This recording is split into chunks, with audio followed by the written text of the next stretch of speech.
مشہور بزرگ حضرت نبی رضا شاہ المعروف با دادا میاں کا 15واں عرس اپنی تمام سابقہ روایات کے ساتھ 18 اکتوبر 2022 کو شروع ہو کر 22 اکتوبر کو تمام ہوگا۔ میں نے عرس سے قبل حضرت صباحت حسن شاہ جو حضرت نبی رضا شاہ رحمۃ اللہ علیہ کے موجودہ سجادہ اور اپنے اجداد کے حقیقی جانشین و مطیع ہیں، خدمت خلق اور دکھی انسانیت کی خدمت ہی ان کا مشن ہے، اپنے والد بزرگوار حضرت فصاحت حسن شاہ صاحب کی طرح عوام و خواص ان کی شخصیت سے متاثر ہیں۔ ان کے ارد گرد ان کے مریدین و مداحین کا ہمہ وقت حالہ رہتا ہے۔ پورے ہندوستان میں ان کے مریدین و متوسلین کے فیوز و برکات کی کہکشاں بکھری ہوئی ہے۔ میں نے حضرت صباحت حسن شاہ سے جاننا چاہا کہ آپ کے اجداد کا بالخصوص دادا میاں کا مشن کیا تھا، آپ کا مشن کیا ہے؟ حضرت کا جواب تھا، دلوں کو جوڑنا، گمراہی کو ختم کرنا، ہندوستان کو جنت نشاں بنائے رکھنے کی کوشش جاری رکھنا، علاقائی اور لسانی تعصب کی چھوٹی بڑی دیواروں کو منہدم کر کے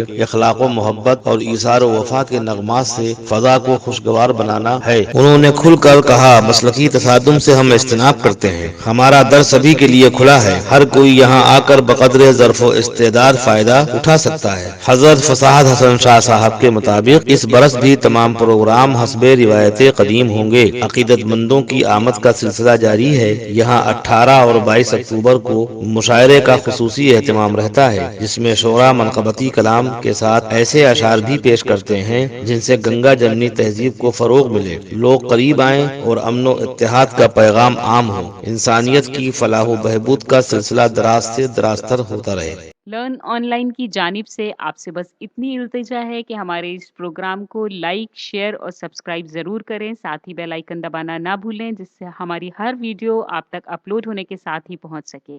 شکریہ۔